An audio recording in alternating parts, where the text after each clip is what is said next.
Wife confessed to cheating. She confessed some years ago, but I have never really stopped thinking about it.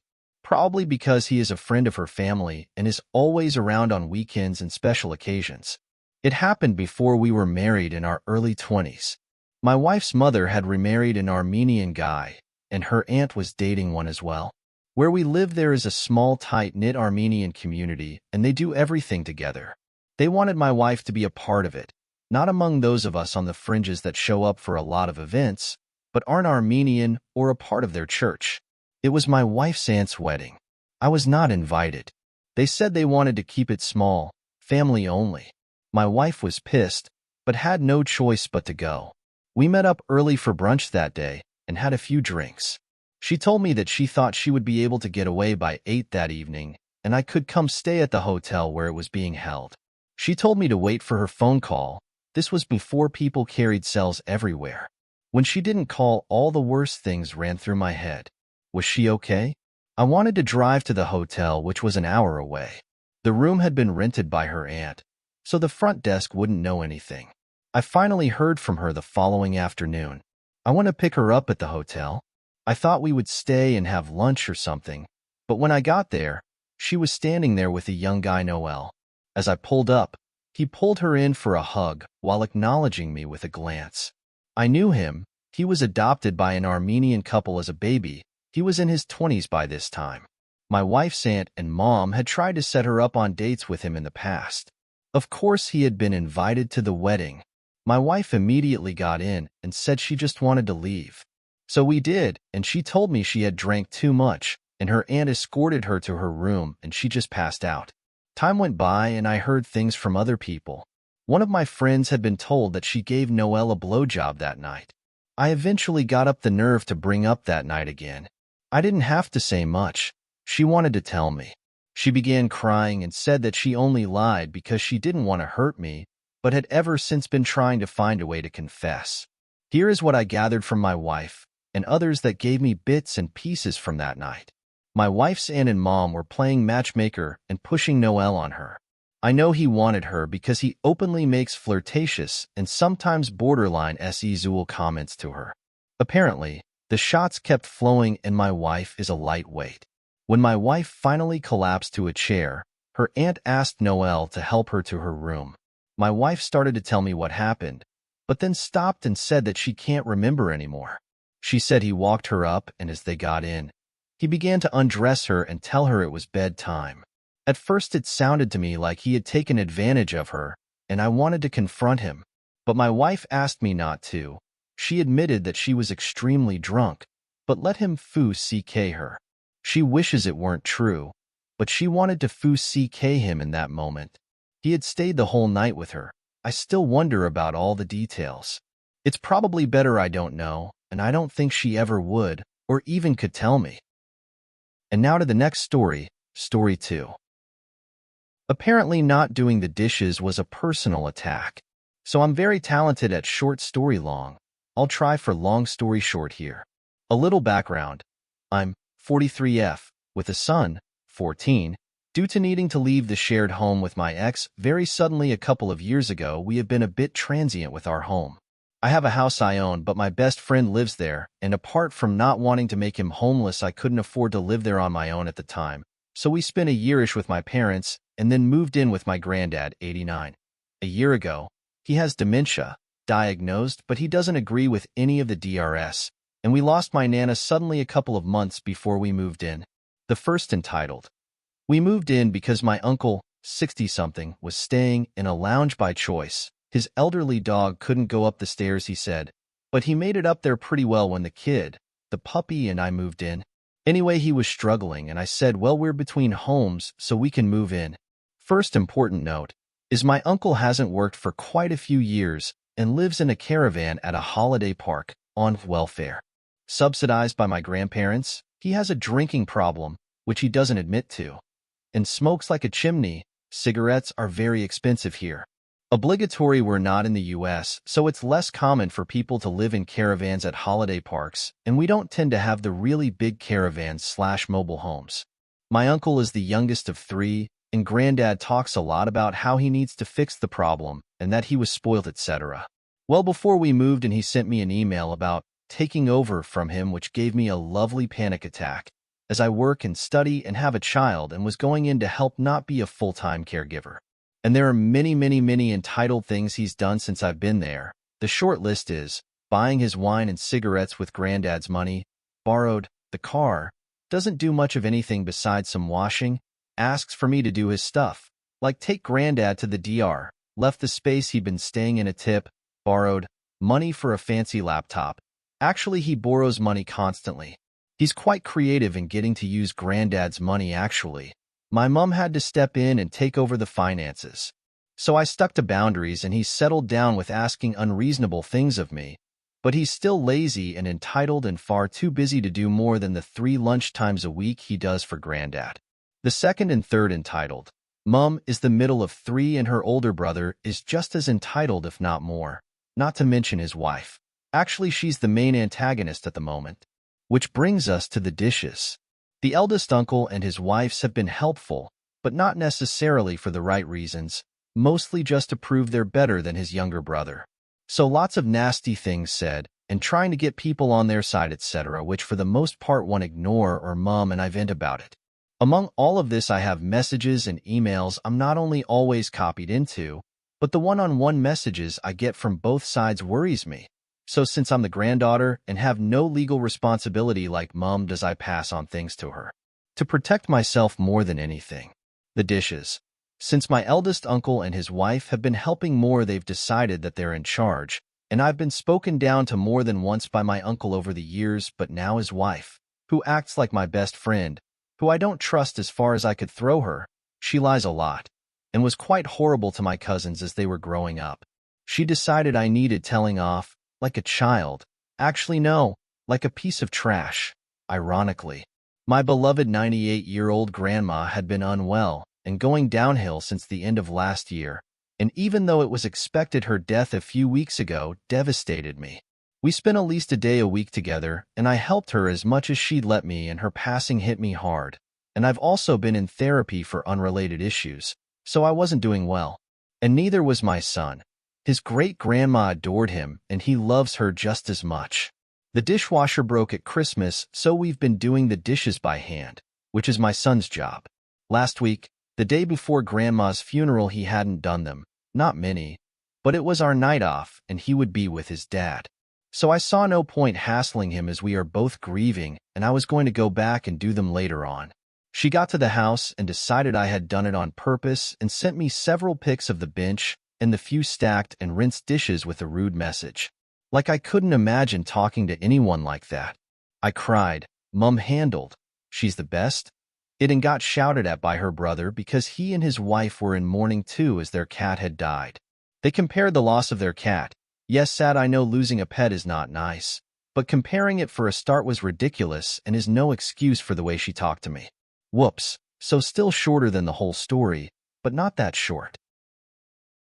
Next story, Story 3. Entitled Couple Cause Distress to Family. This is a story and rant about a Karen couple, being my brother-in-law, let's call him Ken, and sister-in-law, she'll be the Karen. FYI, I'm Asian and we stay with our parents, important. So, my husband and I had dated for 8 years before getting married, and I had heard a lot of stories of their entitled attitude during that time. So when we got married, I was prepared and expected some drama, but man, was it some drama. Their drama is never-ending, and they can create drama out of anything and everything. There are a lot of small incidences that I would like to mention, but that's for later. So first of all 4 of us work, and we earn much better than Ken and Karen, and that is a point of jealousy for them. Also, my side of the family is better off financially and also relations, a joint family. My uncles and aunts and their kids stay together and have good relations with each other. This also makes Karen complain that I come from a big rich family and am allowed to do whatever, as if she has restrictions. My mother-in-law, MIL, and father-in-law, FIL, are very kind and good people. Also, they are very old. Since Ken is the first child, he is very spoiled. He needs to be spoon-fed everything. He's about 38 years old and he can't even write an application for himself and requires FIL to do it for him, and since Karen saw this attitude when they got married, so she does the same. They think they are entitled to FIL's money and resources. They're always out for him when he spends money. Although it's his money, they try to keep him in check. One time, Karen even asked him for his bank statements to see where he was spending. FIL is retired and doesn't have much income due to loans and stuff, but he still runs the house like buying groceries and taking care of Ken and Karen's children, and is still undermined and humiliated by them. And it's worse with MIL. They treat her like a maid who is to clean for them, cook for them, and take care of their children, and then get complained about that she's not doing her best. After we got married, the drama has gone above and beyond anything. Karen tries to compare herself with me on everything. Like she's a better cook, of course with about 8 years more experience than me. It would be a shame if she isn't better. Everything we do together, she is comparing us. Although she acts all friendly in front of me, she bit cheese about me all the time to others, including MIL and FIL. We have overheard a lot of remarks and complaints about me from Karen. They had a habit to got to MIL and FIL late at night after they thought we were asleep. They used to shout and complain that me and my husband, were getting preferential treatment. MIL and FIL and Dead do treat one couple with more preference, but that is not us. Since they, Ken and Karen, are the older couple and MIL and FIL are aware of their entitled attitude, their opinions and preferences are given priority so that some drama can be avoided. But they are never satisfied and always have something to complain. Karen works in a different city while Ken stays with the in-laws, while my husband and I used to work from home, WFH, post-COVID. So, when she comes home on vacation, she comes like every month. That's a privilege in itself. And then she expected me to handle all chores while she would enjoy bitching to people on phone. My office hours are 2 p.m. to 11 p.m., so I used to help MIL with chores and the kids from morning till 2 p.m. They rarely contributed anything financially, even when FIL asked, which was very rare. FIL is so disappointed and unexpecting of them that if he ever needs financial help, he contacts us, and of course we help because it is the right thing to do. We take helping family as a responsibility while they consider it a tedious task. They don't even take care of the kids properly and just keep complaining that MIL and FIL are responsible for the rotten personality of their son. Whatever you may say, kids learn and mimic their parents first, before anyone else. The kid sees his parents disrespecting the grandparents, so he does the same. He behaves a bit in front of us, especially me, because I don't tolerate bad behavior and he gets some beating, and that is always after at least 2 verbal warnings. Some people might think it's unfair for me to discipline someone else's child, but if I'm taking care of your kid, I very well will be disciplining them. I got very stressed and have got anxiety issues because of all this. They have ruined many family relations because of their entitled attitude. Only a few near and dear relatives visit MIL and FIL. Others have cut off from us because of them. Well, a lot of things happened, and now that my work required me to go to office, we had to move out to different city. And recently it has gotten worse back home. MIL and FIL have to take care of chores and kids alone. We recently visited home on vacation, and probably, we are not sure, but it seems like it, we think that Ken has either quit his job or was fired from work. He never used to take more than 1 day leave from work, even when Karen was pregnant or his kids were sick. But now suddenly he took 1 week off to take care of FIL. He got a minor eye operation for cataract. And then he acted like going to work for a week while we were home. We assume he was acting because of his sudden change. He used to dress up well for office, but suddenly now he wore like casual clothes. And he went to office late and came back early while it was vice versa till now. Sus. So Ken's son is a headache, a spoilt brat, and he is uncontrollable for FIL and MIL, and the daughter is just a toddler. So as soon as we came back from home, FIL calls us distressed that Ken has traveled to Karen's place for few days without proper reason or explanation. The son was sick and FIL is also still recuperating from the operation, and there was planned maintenance at home which required some heavy shopping and monitoring. He was aware of all this and still left at such a critical time. FIL and MIL are very frustrated and stressed. and we are so far away that we can't do anything. It's infuriating how entitled and shameless people can be. And we called in a few days later, and guess what? He's back and just staying home. So we are now sure he's been fired from his job, definitely fired, because of his entitled high and mighty attitude. Well, a few days went by and FIL let us know that Ken has landing a better earning job, and we're hoping now that he be more responsible. But entitlement is like a bad habit, easy to come and hard to leave. Now to the next story 4. My entitled friend wants me to lie for her to our other friend. So I met my one friend, Pamela, during college in 2018, and we became instant friends. A year later, I befriended a girl named Jasmine. At the time, Pamela and Jasmine didn't know each other. Years later, I introduced Pamela and Jasmine, and they became instant friends. I have to say that Jasmine is more obsessed with Pamela, and Pamela doesn't show any sign of obsession towards Jasmine. In some ways, I started to feel as if Jasmine preferred Pamela over me, since she always complimented Pamela and told her that she's so beautiful when she rarely compliments me. Jasmine met her boyfriend back in 2022, and it's been horrible ever since. She has told me she thinks he's cheating on her, how emotionally abusive he is towards her, the way he screams at her, and that he encouraged her to not take birth control and that they have unprotected intimacy. So from what she told me, I never had a liking towards this guy. But they always break up just to get back together, so this guy isn't going anywhere. My friend goes from crying over what he says and does to being so happy in a state of euphoria. It's a constant up and down of emotions. Pamela knew about Jasmine and her relationship problems. Pamela is very brutally honest, and that's part of who she is. She has also expressed dislike towards Pamela's boyfriend, but she's more honest and brutal about than I am. Jasmine led Pamela to believe that they broke up in August.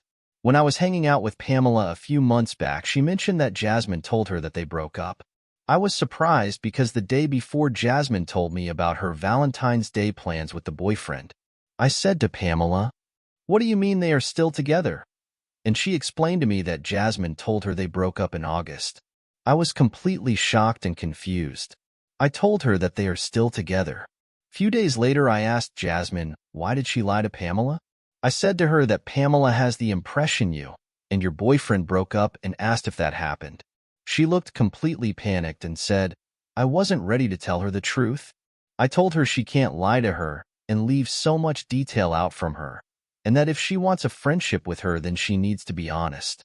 She didn't say much, but just said that she will tell Pamela when she's ready and that she feels the relationship won't last that long.